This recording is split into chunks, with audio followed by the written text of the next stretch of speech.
back to the channel and welcome back to another prediction video for Dana White's Contender Series or Contender Series 2025. And yeah, this is week 5, so yeah, let's just hop into the predictions. I'll be giving the full card predictions for week 5 of Contender Series. So scroll on down, first fight on the card, we got Felipe Franco versus Freddie Vidal at light heavyweight. How do I feel about this one right here? Is I'm going average confidence Felipe Franco to beat Freddie Vidal. I feel like Franco is just a better athlete, more experience. Neither of them have particularly great competition, but I just feel like Franco's more fleshed out and more solid and should be physically more opposing and more technical fighter here. And I'm looking at like a second round TKO for Felipe Franco. So in this one, I got Felipe Franco via second round TKO. Now to our next fight, we have in the lightweight division, we got Blair versus Samuel Sanchez in the lightweight division. How do I feel about this one right here? Is I'm going average confidence Samuel Sanchez to beat Blair. Just feel like Samuel Sanchez is a better overall fighter, should be able to dictate where this fight takes place. And I definitely think he's the better striker of the two fighters here. And I think he'll be able to apply that pressure and really look to crack Blair with heavy shots. And I don't think Blair takes punches very well. And I can see him crumbling under the pressure and power of Samuel Sanchez. And again, Samuel Sanchez could adjust to grappling, keep the fight on the feet, push Blair backwards, put him on the back foot, put combination together, touch him with the power, and get him out of there. And I'll say first round TKO for Samuel Sanchez. So in this one, I have Samuel Sanchez via first round TKO. Now to the next fight we have in the featherweight division, we got Teague versus Larry Douglas. And how do I feel about this one right here? Is I'm going average confidence Larry Douglas to beat Teague. It's featherweight bout, whatever. But anyway, yeah. But average confidence Larry Douglas to beat Teague. It's like Douglas is the better overall fighter here. I just feel like Teague, if he's going to win this, it's going to be by the luck of I don't know. It's going to be by luck. A lot of luck going to have to be involved. He'll have to weather a lot of storms, going to have to apply a lot of volume. Douglas going to have to slip on the banana peel. And then Teague. Like, Teague's definitely not a scrub by any means. Teague's a solid fighter. Is he a UFC fighter? Hell no. He's definitely not a UFC level fighter. Probably never will be. I'm just sorry to admit it. I'm just going to admit it. He's probably never will be no truly UFC level fighter. But it is what it is. But Teague's a solid enough fighter. And I think, again, if all the perfect situations happen, there's a possibility he can win. But again, it's going to be a very slim, Avengers in-game scenario where everything perfectly aligns for him. But all of them exaggerating a little bit, but I don't know. I'm yapping. But yeah, Douglas is the better fighter. I feel like he can address the grappling. I don't feel like Teague is such a great grappler. I don't feel like he's such a great striker or great anything. But he's experienced, he's scrappy. So if he can extend it, there's a possibility there. But other than that, I just feel like Larry Douglas is going to be a pick apart on the feet. He sets his shots up well, throws in good combinations, and has good heavy power. So it's not like Teague's durable or has great defense. So I can see Douglas catching him with those combinations, especially catching him with that ending shot.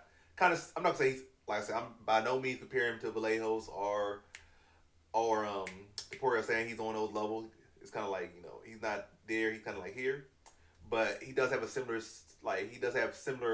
attributes, vaguely speaking, similar attributes where he'll throw these good combinations. Like, he's not this guy out there just looking for a big overhand all the time or just jab you up all day or just a basic 1-2. But like, he'll look to land those real big, heavy combinations similar to Topuria. Again, not nowhere near the level of Topuria, but we've seen Teague have issues with Vallejos. And I think Larry Douglas is going to be able to replicate a very similar fight and put Teague out in the first round. So in this one, I got Larry Douglas via first round TKO. Now to our next fight, we have in our co-main event, our second to last, whatever you want to call it, fight of the night. We got in the women's flyweight division, we got Dyer versus Foro. And how do I feel about this one right here? Is I'm going average confidence Dyer to beat Foro. I just feel like Dyer is just the better overall fighter here. Could see a stoppage. I was leaning decision here, but probably gonna be a stoppage. But I'll lean decision here. I feel like Foro is scrappy enough to keep this fight competitive, but I just feel like Dyer is just better. And let me just look into the teletape so I just be fully sure. Yeah, she's much taller. She'll have her 2-inch reach advantage. So she'll have a 4-inch height advantage and 2-inch reach advantage. She's 4 years younger. It's a sharper, better striker. She'll do a good job of defending the takedowns. And then on feet, she's just, again, the much sharper, longer, lengthier striker. I think pretty much she got every single advantage on the feet. Again, Foro might try to mix in the grappling, but I think Dyer has shown improvements in her takedown defense. And I think coming in this fight, her takedown defense in overall grappling probably going to look the best it's ever looked. Because, you know, she's trying to transition to the UFC now, so she's going to be sharper. Like, it's been improving steadily with every fight. But expect an even bigger increase coming into this fight. But yeah, I'll say a decision for Dyer. Could be a stoppage, but I'll say a decision just for the heck of it. Foro will keep her honest enough, but Dyer, matter of fact, I'm going to say stoppage.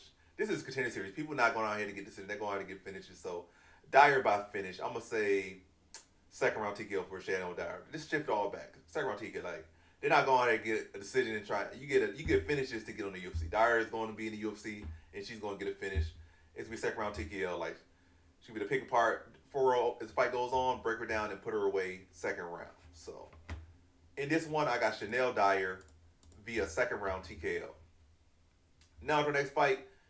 We have in the heavyweight division, in the main event, we have Anthony Guarascio versus Steven Asplund. And Asplund, whatever his name is. And how do I feel about this one right here? I'm going low confidence Steven Asplund to beat Anthony Guarascio. Or Guarascio. And yeah, I'm not particularly impressed with either guy. But I feel like Guarascio is very limited. Like, he just not too much grappling. If we really been honest, I think got like one submission win on his record or something over a guy who's like 0-3. So what is that? Anybody get a submission with fighting a guy that's a can bordering to lose for you. So, but realistically, Guarascio is just a puncher. No real kicks, no real knees, no real clinch. Just throws punches, and his punch selection not really that high. I feel like Asplund has a much bigger arsenal of strikes. He'll be the bigger fighter as well. I think he'll be heavier, he'll be taller, he'll be longer. So yeah. 6'5", yeah, he's 3 inches taller. He has a inch of reach more. He's younger. He's more active, more versatile fighter. And again, Guarascio is really just a one-dimensional heavyweight. I think Asplund's, again, he's very active. He's very unorthodox.